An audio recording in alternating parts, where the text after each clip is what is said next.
We're here at our unit in Cambridge Village. So, 8th floor. This one is 42 square meter. I-deliver namin sa inyo good as new. For now, ito lang kasi yung available naming susi para dun sa unit na 42 square meter.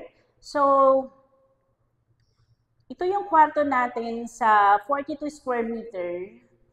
Dalawa yung window natin. So, wide po yung mga window niyan. Kasya po dito yung king size at saka queen size. And then, ito po yung living area natin.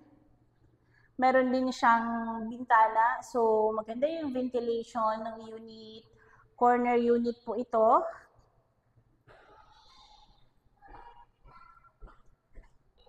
Ito yung second bedroom natin. Parehas naman yung laki nila nung isang kwarto.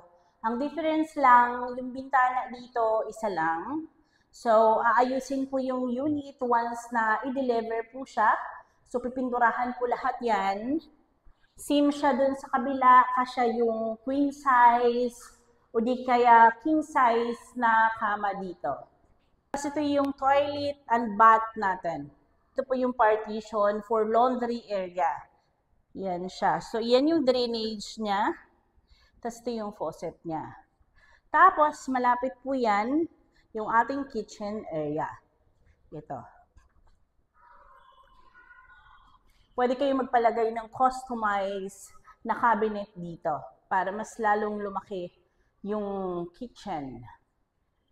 So, ito yung living area / dining area.